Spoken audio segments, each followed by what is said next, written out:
Who's ready to up some downs? They're always so terrifying and scary, but yes, we have a crazy weekend lined up because not only are you about to watch ups and downs for SmackDown, then later on we'll do ups and downs for AEW Dynamite, then on Sunday I shall rest, but on Monday we shall do ups and downs for AEW or Double or Nothing, then we'll close our eyes and get ready for Monday Night Raw. But hey, there is so much wrestling in the world, and the best thing you can do is open your arms and embrace it. So my name is Simon Miller. Welcome to WhatCulture Wrestling. This is Ups and Downs, a show where we take the finger of power and we give the good bits an up and the bad bits a down. So what's Roman Reigns been up to this week? Well, you know, just manipulating people and being a gaslighting asshole. But let's see if we enjoyed it. If we didn't, let's up those downs.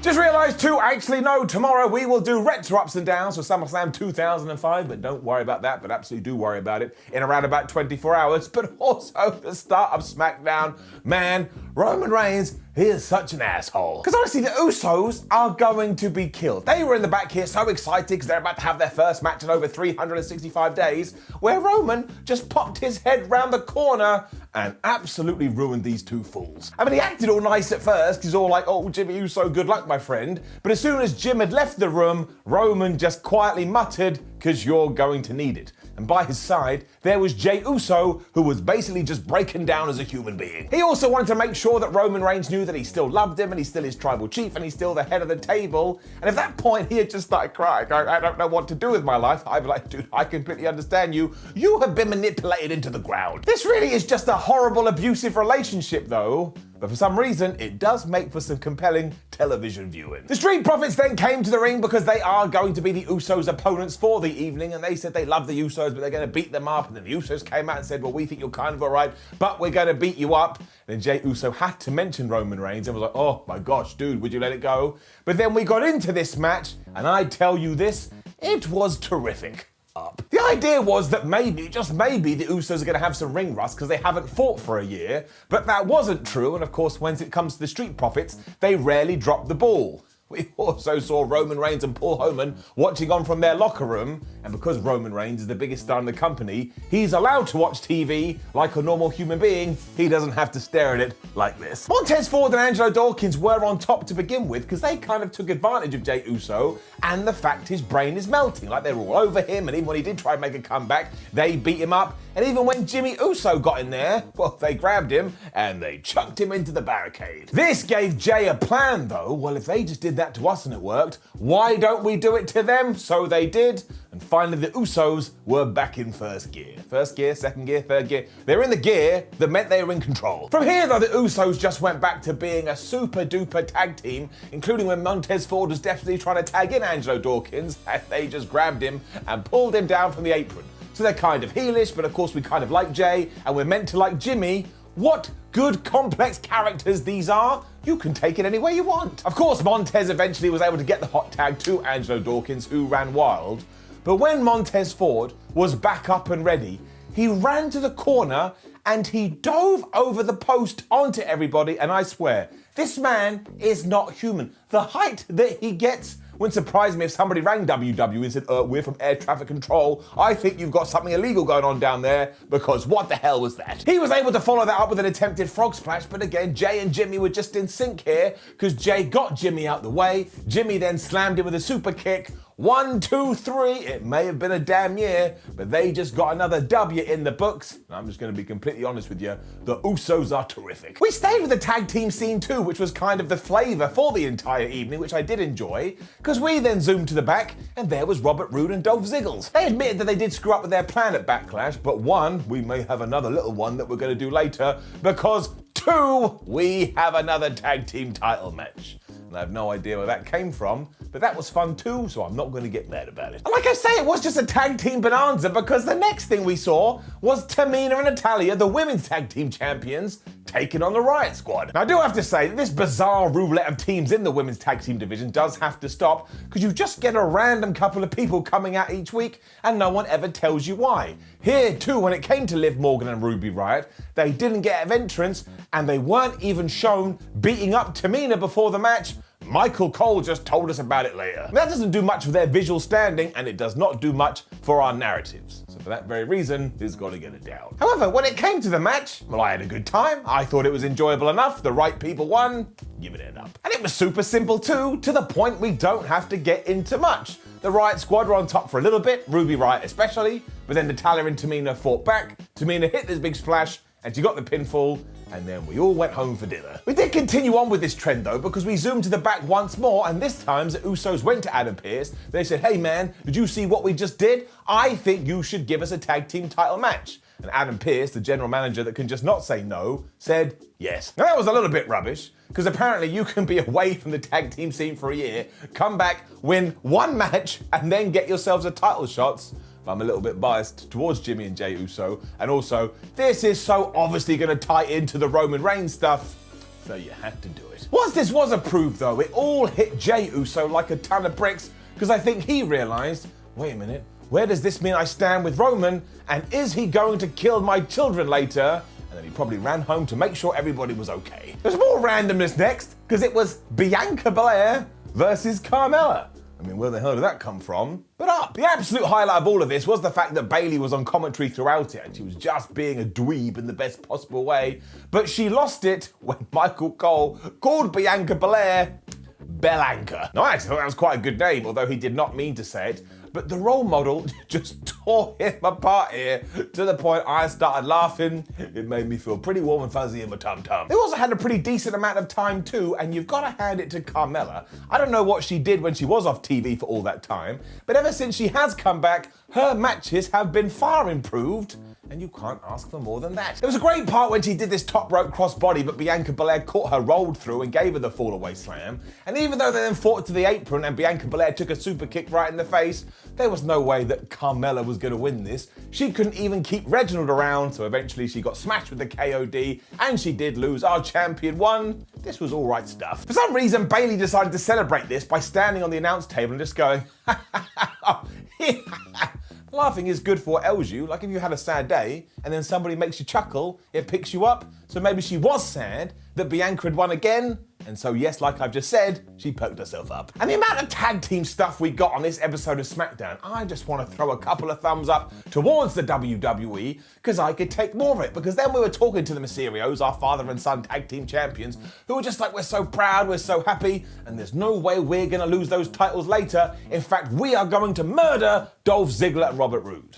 It didn't go that far. They weren't that intense. But deep down, I'm sure that's what they were thinking. As we have brought up Rey and Dominik Mysterio too, like I said earlier, tomorrow, Retro Ups and Downs, is SummerSlam 2005, where you will remember that technically Eddie Guerrero is probably Dominik's dad, or at least that's what the story back then told you. But again, tune in tomorrow and we'll talk about it. We then had it confirmed after this that SummerSlam is going to be on a Saturday. It's going to be August 21st, and I don't know whether we're doing this because WWE is desperate to sell tickets as live fans come back, and you go to yourself, well, if we do it on a Saturday into a Sunday, that's potentially going to sell more than Sunday into a Monday. But I find it weird. This isn't tradition. Don't mess with my schedule. Our birthday boy was out next, and it was Seth Rollins, kind of looking like one of those magic eye puzzles. I tried to make my eyes do that weird thing to see if I could see another image. I just find his character really entertaining. He wanted Cesaro to get his ass to the ring so they could finally finish their feud, but then he too started going and doing that cackle that he loves to do. Because Cesaro's not here, he sent him to a local medical facility last week, and as far as he knows, he's not coming back. Rollins had also got some audio from Cesaro's stay in this local medical facility, which he called exclusive. I was a bit like Seth. I don't want to be that guy. You can only really say exclusive if the thing that you've got has like been out there in a bidding war. I don't think anybody wanted to hear Cesaro in a hospital, local medical facility. But it was just a massive joke, and the real point of this was that Seth Rollins could underline how much damage he did to the Swiss Superman, because I presume he's going to be off TV for a little while. And Seth finished it by going super serious, like, you did this to me, and the fans, I hate you all. But again, he's so crazy, I get a kick out of him. And we then got to our first pickle of the evening. Let's go. Because it was Apollo Crews versus Kevin Owens in a non-title match, and I was pumped. Because that four-way last week was so tremendous, anything else you can give me that even barely resembles it, well, tick my box and I'm in. Also, ever since KO did lose to Roman Reigns in the Universal title program, he's kind of been meandering a little bit. He should always be a focus and a featured talent, so if you want to put him here, that's fine by me. The problem with it is that unlike other matches on this night, they didn't get any time at all. As if before they went out there, somebody backstage went, if you go longer than 75 seconds, I will kidnap your family. And if that thread did happen, of course, it would come from Roman Reigns. So within seconds, we had seen a cannonball, we'd seen a swanton bomb, we'd seen a power bomb, and we'd seen a stunner. And for the smallest time, I was like, oh man, maybe Apollo Crews is going to lose this quickly because Kevin Owens has his number. Then I remembered what show I was watching. Because instead, General Aziz just jumped in there. He hit Kevin Owens with a Nigerian nail, which means we had to go with the DQ. My word, this finish is overdone. Now, I did enjoy people checking on Kevin afterwards because somebody had poked him really hard with a finger, but you just lose all faith in the system when matches like this end with shenanigans. I mean, it's just so dull at this stage, and it's got to get it down. Also bring down the DQ board. That rolls up to 32. I don't know about you, but given that we're only in late May, kind of feels like we've done it too many times. Following this too, Roman Reigns just manipulated the piss out of Jey Uso. And I'm like, why is nobody trying to help Jey Uso? Where is the WWE HR department? This guy clearly needs some help. Because in short, Roman found Jey and he did congratulate him on his win, but then he was all like, are you happy about this? Do you want to go back to being the guy that nobody can recognize from his twin brother? Do you no longer want to be main event Jey Uso? And Jey, like a child, looks to the floor like, oh, I never thought about that, Roman. He's like, well, maybe you should, because Jimmy isn't. So this was like somebody crapping on your cake during your birthday. Of course, the idea is that the tribal chief wants Jey Uso to start blaming Jimmy Uso, and maybe it does go that way, or maybe Jey Uso realizes and turns on Roman. Once again, I can't wait to find out, and for all their interactions throughout the entire show, getting up. This was also definitely an evening of sheer randomness, because next it was Chad Gable versus Shinsuke Nakamura. I mean, where did that come from? Although the thing is, WWE does have an ace up its sleeve now when it comes to Shinsuke Nakamura, because he was once again introduced thanks to Rick Boogs on the guitar, and Shinsuke Nakamura could have the worst match ever after that, and I would still have a good time, because Rick Boogs is just an absolute goof, and I like goofs. That wasn't a problem here, by the way, because it was Gable versus Nakamura. Sign me up for that. It absolutely should have and could have gone longer, and of course Shinsuke Nakamura is still living his best life after he stole Baron Corbin's crown. And I thought to myself, is that why Chad Gable wanted to be in this?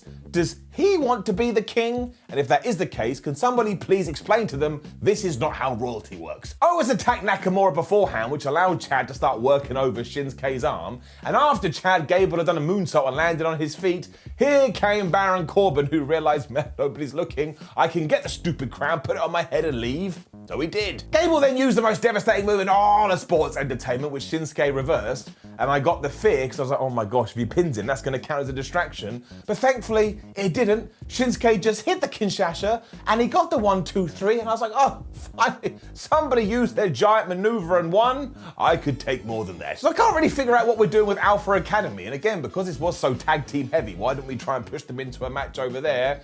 And something is definitely brewing when it comes to this crown. Because straight afterwards, Baron Corbin was like, ha ha, I've got it again. Rick Boogs hit him, and him and Shinsuke stole it back. I'm pretty sure that these dudes think it has magic powers, which it absolutely doesn't. But I'm not gonna lie, hold my hands up to prove it. I'm really enjoying all of this. Baron Corbin's doing great, Shinsuke Nakamura's doing great, Rick Boogs is doing great.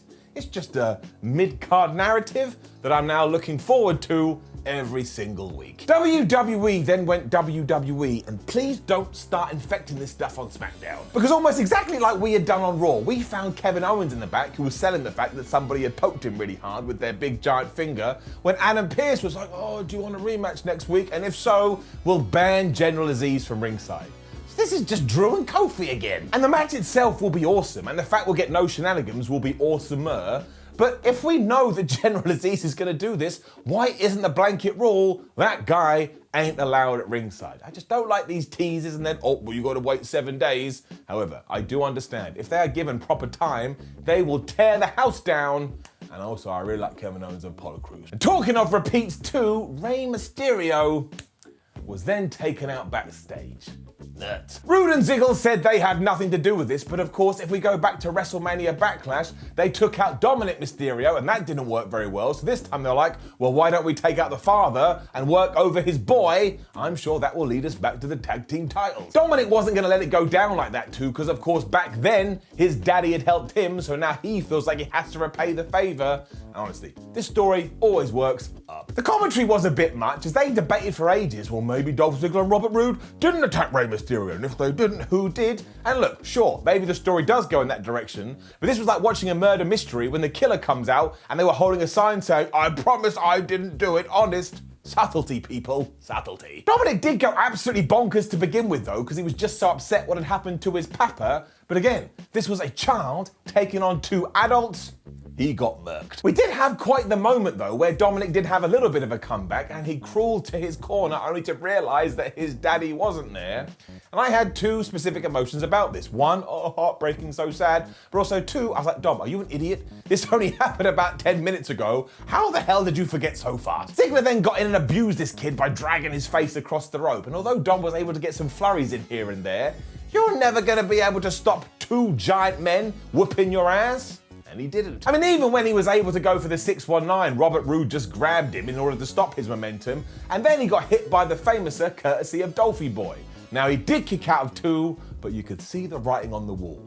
Or could you? Because yes, the finish was a little bit naff. After the Dirty Dogs had hit this neck-breaker powerbomb thing, for some reason, Robert Roode just went, oh, up you go, and put Dominik on his shoulders. And at that very moment, Rey Mysterio's music hit, and because Robert Roode is a professional wrestler, he was like, oh, what's going on? And he was distracted. And because Dominik is a professional wrestler who's clearly been watching, he was like, well, I'm just going to use the most devastating move in all of sports entertainment, and he rolled him up, and he got the surprise win. So this was the distraction roll-up finish, which is always WWE does too much, but why couldn't we have just reversed the roles that we did at WrestleMania Backlash? So this time Rey does come out, he gets the hot tag, he hits the 619, he hits the splash, and the Mysterios are still your champions. Why did we have to do music distracts? We ended it really well though, because the Usos did come down to stare down the Mysterios, and we saw Roman Reigns in the back, who couldn't have looked more disappointed if he tried. It was like the ending of Halo 2. So something is brewing, because we are just crossing storylines all over the place.